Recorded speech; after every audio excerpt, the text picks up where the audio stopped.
Chapter 410 ফ্রেমিস cage Saint George বরো sort street ক্লাইন মোরেত্তি এবং Jürgen Cooper যখন ঘোড়ার গাড়ি থেকে নামলেন তখনই তারা ইনভেন্টর লেপার্ডের দরজার সামনে একটা বিশাল কোনো বস্তু পার্ক করে রাখা অবস্থায় দেখতে পেলেন। জিনিসটা ছিল কুচকুচে কালো রঙের লোহায় তৈরি, আর 3টে গ্রুপে ভাগ করা মোট 12টা চাকা ছিল সেটির। সেই দানবীয় যন্ত্রের উপরিভাগটা অনেকটা জাহাজের চিমনির মতো উঁচু হয়েছিল, আর সেখান থেকে অনবরত ধোঁয়া বের হচ্ছিল। এটি ছিল একটি স্টিম কার বা বাষ্পচালিত গাড়ি, যা ক্লাইন মোরেত্তি আগে ম্যাগাজিনে এবং মাঝেমধ্যে রাস্তাঘাটে দেখেছেন। সাধারণ মানুষ এই গাড়িগুলোকে প্রায়ই লোহার রণতরী বলে ডাকত, কারণ এগুলোর শরীরটা ছিল বেশ অদ্ভুত আর বিশাল। যেসব রাস্তা গত ২০-৩০ বছরে নতুন করে তৈরি করা হয়নি, সেখানে এই গাড়িগুলো চললে অন্য কোনো ঘোড়ার গাড়ির যাওয়ার জায়গাই থাকত না। এই কারণেই এই ধরনের যানবাহনগুলো কেবল শহরের নির্দিষ্ট কিছু এলাকাতেই দেখতে পাওয়া যেত। ঠিক সেই মুহূর্তে গাড়িটির ভারী কাঁচের জানালা এবং দরজা খুলে গেল, আর ভেতর থেকে দুজনে বেরিয়ে এলেন। তাদের মধ্যে একজন ছিলেন স্টিম কার জগতের দিকপাল ফ্রেমিস কেজ, যার সাথে ক্লাইনের আগেও একবার দেখা হয়েছিল। ফ্রেমিস কেজের শরীরে 4 ভাগের 1 ভাগ ছিল ফেসা ক্যাম্পায়ারের রক্ত, তার চোখের মণি ছিল হালকা নীল রঙের, আর শরীরটা ছিল বেশ লম্বা, কিন্তু পেটটা একটু সামনের দিকে বাড়ানো। তার মুখে একটা পাইপ ধরা ছিল। ফ্রেমিসের পাশে থাকা অন্য লোকটা একটা ভারী কালো কোট পরেছিলেন, আর তার গলায় ছিল একটা ধূসর রঙের মাফলার। লোকটার চেহারা ছিল একদম সাধারণ, কালো চুল আর বাদামি চোখের এই লোকটাকে দেখে খুব একটা আলাদা কিছু মনে হয় না, অথচ তাকে দেখে ক্লাইনের মনে এক অবর্ণনীয় পরিচিতির অনুভূতি জাগল। ফ্রেমিস কেজ হাসি মুখে বলে উঠলেন, হাই ডিটেকটিভ মরিয়ার্টি, আপনি তো দেখছি বেশ সময়নিষ্ঠ। ইনি আমার আইনজীবী এবং পার্টনার পাচেকো ডোয়েন। কথা বলার মাঝেই সেই বাষ্পচালিত গাড়ি থেকে আরও দুজন শক্তিশালী এবং স্বাস্থ্যবান লোক নেমে আসল। বোঝাই যাচ্ছিল যে তারা ফ্রেমিসের দেহরক্ষী।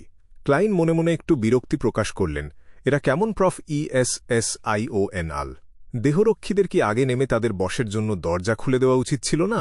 ক্লাইন মোরেত্তি মনে মনে একটু বিড়বিড় করলেও মুখে হাসি ধরে রাখলেন এবং শুভেচ্ছা বিনিময় করে তার আইনজীবী ইউর্গেনকে সবার সাথে পরিচয় করিয়ে দিলেন। লেপার্ড দরজা খোলার অপেক্ষায় থাকাকালীন ক্লাইন ফ্রেমিসের সাথে হালকা গল্প শুরু করলেন। ক্লাইন বললেন, মিস্টার কেজ, এই ধরনের বাষ্পচালিত গাড়িগুলো কি এখন খুব জনপ্রিয় হচ্ছে? মানুষ কি এগুলো পছন্দ করছে? ফ্রেমিস কেজ হা হা করে হেসে উঠলেন। ফ্রেমিস বললেন, যারা নিজেদের খুব মার্জিত বলে মনে করে তারা বলে যে এগুলো খুব অসভ্য আর সেকেলে ধরনের জিনিস, আর সাধারণ মানুষ তো এগুলো কেনার কথা ভাবতেই পারে না। কেবল আমার মতো যারা যন্ত্রপাতি আর বাষ্পের প্রতি অনুরাগী তারাই এগুলো কিনতে রাজি হয়। ক্লাইন মোরেত্তি তাকে সান্ত্বনা দেওয়ার সুরে বললেন, আসলে শহরের অনেক রাস্তা খুবই সরু, এটাই সম্ভবত মূল সমস্যা। ফ্রেমিস কেজ ছিলেন মূলত সেই ইনভেস্টর বা বিনিয়োগকারী যাকে ক্লাইন খুঁজে বের করেছিলেন। লেপার্ডের সাথে তার খুব একটা পরিচয় ছিল না। কুয়েলা ক্লাবে কার্ড খেলার সময় ক্লাইন মোরেত্তি এই ইনভেনশনের কথাটি তুলেছিলেন। তখনই ইকুয়েস্ট্রিয়ান টিচার বা ঘোড়শরীর শিক্ষক তালিম ডুমন্ট সাথে সাথে বলেছিলেন যে ফ্রেমিস এই ধরনের আবিষ্কার খুব পছন্দ করেন এবং তিনি তাদের পরিচয় করিয়ে দেওয়ার প্রস্তাব দিয়েছিলেন। এটা ভেবে ক্লাইন মনে মনে দীর্ঘশ্বাস ফেললেন যে ক্লাবগুলো আসলেই নতুন যোগাযোগ তৈরির জন্য চমৎকার জায়গা। যেসব সদস্যরা এই ক্লাবে যোগ দেন তারা আসলে ফ্রি খাবার, পানীয় বা আড্ডার জায়গার জন্য সেখানে আসেন না। ফ্রেমিস কেজ খুব আত্মবিশ্বাসের সাথে বললেন, হা, ওটা অবশ্যই একটা কারণ, কিন্তু জনসংখ্যা যত বাড়ছে আর শহরগুলো যত বড় হচ্ছে, ঘোড়ার গাড়িগুলো অবশ্যই একদিন বিলুপ্ত হয়ে যাবে। ওগুলো বড্ড ধীরগতির। এই পৃথিবী এখন যা চাইছে তা হল কাজের গতি বা এফিসিয়েন্সি। এরপর তিনি হাসি মুখে একটা তথ্য দিলেন। ফ্রেমিস বললেন, তাছাড়া আমি ইতিমধ্যে মিলিটারি থেকে একটা অর্ডার পেয়েছি।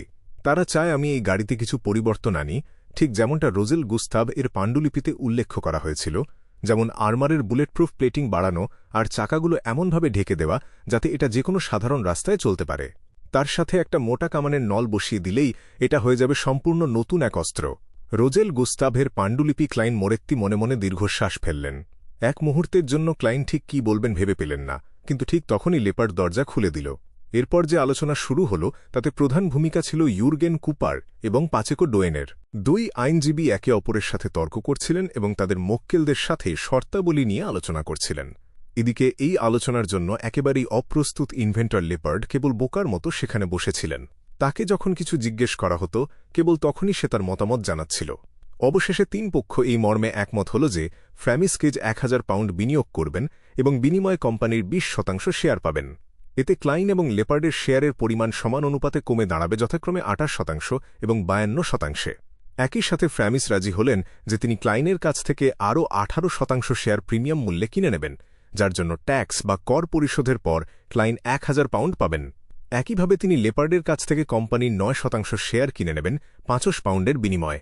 এই চুক্তির ফলে ফ্র্যামিস কেজ নতুন প্রতিষ্ঠিত ব্যাকলুন্ড বাইক কোম্পানির সবচেয়ে বড় শেয়ার হোল্ডার হয়ে গেলেন, যার মালিকানায় থাকবে 47% শেয়ার। তিনি এখন থেকে কোম্পানির উৎপাদন এবং মার্কেটিং বা বাজারজাতকরণের দায়িত্ব পালন করবেন। তার বিনিয়োগ করা 1000 পাউন্ড কোম্পানির প্রাথমিক মূলধন হিসেবে ব্যবহার করা হবে। লেপার্ড হলেন দ্বিতীয় বৃহত্তম শেয়ার হোল্ডার, যার কাছে থাকল 43% শেয়ার। লেপার্ডের কাজ হবে গণহারে সাইকেল তৈরির জন্য অ্যাসেম্বলি লাইন বা কারখানা ব্যবস্থা সেট করতে সাহায্য করা। আর মিস্টার ক্লাইন মোরেত্তি, যার কাছে এখন মাত্র 10% শেয়ার অবশিষ্ট আছে, তিনি হলেন কেবল একজন ফিন্যান্সিয়াল ইনভেস্টর। নিজের শেয়ার বিক্রি করে ক্লাইন যে 1000 পাউন্ড আয় করলেন, তাতে তার ব্যক্তিগত সম্পদের পরিমাণ আকাশচুম্বী হয়ে 2335 পাউন্ডে পৌঁছে গেল। এই টাকা দিয়ে তিনি প্রায় একটি ফেসলেস পোষণের প্রধান উপাদান কিনে নিতে পারবেন। একজন প্রাইভেট ডিটেকটিভ হিসেবে গত 1 মাসেও তিনি অনেক কাজ করেছেন, তাই তার প্রতিদিনের খরচ জমানো টাকায় হাত দিতে হয়নি। ক্লাইন মোরেত্তি মনে মনে ভাবলেন, আমাকে এখনও লয়ার ইউর্গেনকে 50 পাউন্ড দিতে হবে, তার মানে আমার কাছে থাকবে 2185 পাউন্ড। তালিমের সাথে দেখা হলে তাকে অবশ্যই ধন্যবাদ দিতে হবে। ক্লাইন চুক্তিতে সই করলেন এবং স্ট্যাম্প লাগিয়ে দিলেন। এরপর তিনি উঠে দাঁড়ালেন এবং ফ্র্যামিস কেজ ও লেপার্ডের সাথে হাত মেলালেন। ক্লাইন বললেন, আমি আশা করি আমাদের এই অংশীদারিত্ব খুব চমৎকার হবে। ফ্র্যামিস তার পকেট থেকে একটা সোনার ঘড়ি বের করে সময় দেখলেন এবং একটু হাসলেন। ফ্র্যামিস বললেন, সাধারণত চুক্তি সম্পন্ন হওয়ার পর আমাদের একসাথে লাঞ্চ বা দুপুরের খাবার খাওয়া উচিত ছিল, কিন্তু আমার জন্য একজন গুরুত্বপূর্ণ ব্যক্তি অপেক্ষা করছেন। আমি সত্যিই দুঃখিত, তবে ভবিষ্যতে আমরা অনেক সুযোগ পাব। আর একজন গুরুত্বপূর্ণ ব্যক্তি তালিমের পেছনে থাকা সেই ব্যক্তি কি, যার নাম করে ক্লাইন অরোরা অর্ডারের ভুয়ো তথ্য দিয়ে টাকা নিয়েছিলেন। ক্লাইন মোরেত্তি হঠাৎ একটু অপরাধবোধ অনুভব করলেন। তিনি দ্রুত মুখে হাসি ফুটিয়ে বললেন যে এতে তার কোনো সমস্যা নেই। বাড়ি থেকে বেরিয়ে এসে একটা ঘোড়ার গাড়িতে ওঠার পর ইউর্গেন কুপার হঠাৎ একটু ভ্রু কুঁচকালেন। ইউর্গেন বললেন, শার্লক, আপনি খুব সহজেই রাজি হয়ে গেলেন। ক্লাইন কৌতূহল নিয়ে জিজ্ঞেস করলেন, আপনি কেন এমনটা বলছেন? ক্লাইন আসলে বুঝতেই পারেননি ইউর্গেন ঠিক কোন বিষয়ে কথা বলছেন। ইউর্গেন কুপার বেশ সিরিয়াসলি বললেন, যখন আমরা শেয়ার হস্তান্তরের কথা বলছিলাম, আপনার বর্ণনা এবং ফ্র্যামিসের হাবভাব দেখে আমি বুঝতে পারছি যে সাইকেলের ভবিষ্যৎ বাজার খুব উজ্জ্বল। যদিও বর্তমানে এটি কেবল একটি আবিষ্কার মাত্র, যার কারণে এর মূল্যায়ন এখন কিছুটা কম, তবুও আপনার উচিত ছিল আরও বেশি শেয়ার নিজের কাছে রাখা। ইউর্গেন আরও বললেন, 5000 পাউন্ড একটা ভালো দাম হলেও ভবিষ্যতে আপনি এখান থেকে আরও অনেক বেশি রিটার্ন পেতে পারতেন। আমি ভেবেছিলাম আপনি কেবল 8% শেয়ার বিক্রি করবেন এবং 50 পাউন্ডের জন্য দরদাম করার সাহস দেখাবেন, কিন্তু আপনি সরাসরি 18% রাজি হয়ে গেলেন। এমনকি মাত্র 50 পাউন্ড পেলেও আপনার বিনিয়োগের কয়েক গুণ লাভ হতো। আপনার এত তাড়াহুড়ো করা উচিত হয়নি, কারণ আমার টাকার খুব দরকার ছিল, ক্লাইন মোরেত্তি মনে মনে বললেন। তবে ক্লাইন এটা বুঝতে পারলেন যে তিনি কোনোরকম দ্বিধা ছাড়াই খুব সহজে রাজি হয়ে গিয়েছিলেন। এত বড় একটা লেনদেনের ক্ষেত্রে তার এমন আচরণ কিছুটা অস্বাভাবিকই ছিল। আগের দৃশ্যগুলো মনে করার চেষ্টা করতেই ক্লাইনের মনে একটা খটকা লাগল। ক্লাইন ভাবলেন, আমি কি ফ্র্যামিস বা সেই লয়ার পাচেকর দ্বারা অবচেতনভাবে প্রভাবিত হয়েছিলাম? তাদের মধ্যে কেউ কি একজন বিয়ন্ডার? ভাগ্য ভালো যে দামটা মোটামুটি ঠিকঠাক ছিল। বিষয়টি নিয়ে ভাবার সময় ক্লাইন ইউর্গেনকে উত্তর দেওয়ার জন্য একটি অজুহাত খুঁজলেন। ক্লাইন বললেন, নতুন বছর তো খুব শীঘ্রই চলে আসছে। তিনি আসলে কিভাবে ব্যাখ্যা করবেন বুঝতে পারছিলেন না, তাই এলোমেলো একটা কথা দিয়ে শুরু করলেন। ক্লাইন জানতেন যে অন্য পক্ষ যদি বুদ্ধিমান হয় তবে তারা নিজেরাই সেই কথার সূত্র ধরে কোনো একটা মানে বের করে নেবে। বুদ্ধিমান মানুষের সাথে কথা বলার এটাই একটা উপায় যেখানে বেশি ব্যাখ্যার প্রয়োজন হয় না। অবশ্য সাধারণ মানুষের ক্ষেত্রে এই চাল কাজ করে না, তারা কেবল জিজ্ঞেস করতে থাকে তাতে কি, বা আসল ঘটনা কি। লয়ার ইউর্গেন কুপার ছিলেন একজন অত্যন্ত বুদ্ধিমান মানুষ। ক্লাইনের সংক্ষিপ্ত নীরবতা লক্ষ্য করে তিনি মাথা নেড়ে বললেন, আমি বুঝতে পেরেছি। ক্লাইন মনে মনে হাসলেন, আপনি কি বুঝলেন? আমি নিজেই তো এখনও ভেবে পাইনি কি বলবো। ক্লাইন সামনের একটা স্টিম মেট্রো স্টেশনের দিকে ইঙ্গিত করে বললেন, আমি এখানেই নেমে যাচ্ছি। আমাকে একজন ইনফরম্যান্ট বা তথ্যদাতার সাথে দেখা করতে হবে। বাষ্পচালিত গাড়িটি যখন গর্জন করতে করতে সামনের দিকে এগিয়ে যাচ্ছিল, তখন ফ্র্যামিস কেজ জানালার কাঁচ নামিয়ে দিলেন এবং মুখ থেকে ধোঁয়ার একটা কুণ্ডলি ছাড়লেন। তিনি সেই সাধারণ চেহারার লয়ার পাচেকো ডোয়েনের দিকে তাকিয়ে বললেন, তুমি কি এইমাত্র তোমার ক্ষমতা ব্যবহার করেছিলে? পাচেকো হেসে উত্তর দিলেন, ওটা প্যাসিভলি ট্রিগার হয়েছিল। আমার ক্ষমতা এই ধরনের পরিস্থিতিতে খুব একটা কার্যকর নয়। আমি বরং সরকারি বা বড় প্রতিষ্ঠানের কর্মকর্তাদের সাথে ডিল করতে বেশি পছন্দ করি। ফ্র্যামিস কেজ সামান্য মাথা নাড়লেন। ফ্র্যামিস বললেন, আমি কেবল তোমাকে মনে করিয়ে দিতে চাই, এই ধরনের পরিস্থিতিতে তোমার ক্ষমতা ব্যবহার করার কোনো প্রয়োজন নেই। আমাদের যেটা আসল কাজ তাতে যেন এর কোনো প্রভাব না পড়ে। পাঁচেকো ডোয়েন নিচু স্বরে উত্তর দিলেন, আমি বুঝতে পেরেছি। ইস্ট বড়োর একটি সস্তা কফি শপ। ক্লাইন মোরেত্তি যখন সেখানে পৌঁছালেন, ওল্ড কোহলার তখন থেকেই তার জন্য অপেক্ষা করছিলেন। ক্লাইন তার মাফলার এবং হ্যাট খুলে ওল্ড কোহলারের উল্টো দিকের সিটে বসলেন। তিনি পকেট থেকে একতারা 100 নোট বের করে তার দিকে বাড়িয়ে দিলেন। ক্লাইন বললেন, এটা আগামী সপ্তাহের খরচের জন্য আর গতবার যে তথ্য দিয়েছিলে তার বোনাস। এখানে মোট 1 পাউন্ড আছে। ক্লাইন ইদানিং বোনাস দেওয়ার ব্যাপারে বেশ উদার হয়ে উঠেছেন, কারণ তিনি জানেন কার কাছ থেকে এই টাকা আদায় করতে হবে। ওল্ড কোহলার, যার চেহারা আগের চেয়ে অনেক বেশি সজীব দেখাচ্ছিল, টাকাগুলো নিলেন কিন্তু একটু লজ্জা পেলেন।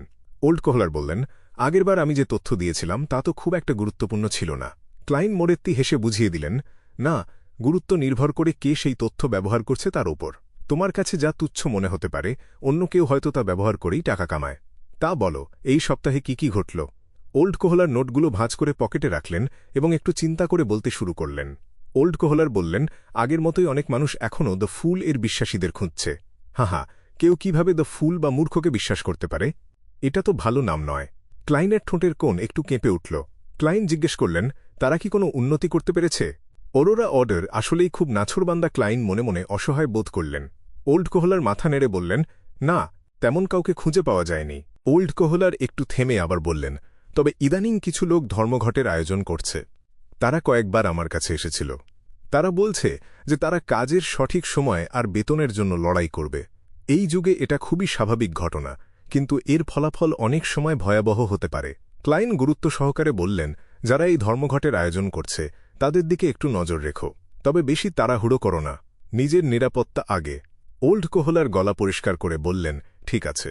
আর হ্যাঁ, গত কয়েকদিন ধরে অনেক গ্যাংস্টার আর বাউন্টি হান্টার একজন মানুষকে হন্যে হয়ে খুঁজছে। আমি ঠিক জানি না কেন, তবে মনে হয় কেউ তার মাথার ওপর বিশাল পুরস্কার ঘোষণা করেছে। ক্লাইন মোরেত্তি কফিতে একটা চুমুক দিয়ে জিজ্ঞেস করলেন, তারা কাকে খুঁজছে? গরম কফি তার গলা দিয়ে নেমে গিয়ে পেটটাকে একটু গরম করে দিল। ওল্ড কোহলার এক মুহূর্ত ভেবে নিয়ে বললেন, লোকটার নাম আজিক এগার্স। আজিক এগার্স? আজিক এগার্স?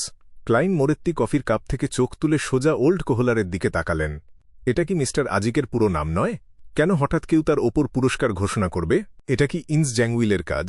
ক্লাইন তার ক্লাউনের ক্ষমতা ব্যবহার করে নিজের মনের ভাব লুকিয়ে রাখলেন এবং খুব স্বাভাবিকভাবে জিজ্ঞেস করলেন, সে কেমন লোক? সে ব্যাপারে কি কিছু বলা হয়েছে? ওল্ড কোহলার মনে করার চেষ্টা করে বললেন, তাকে দেখে মনে হয় সে বালাম বংশোদ্ভূত এবং সে একসময় কোনো এক বিশ্ববিদ্যালয়ের লেকচারার ছিল।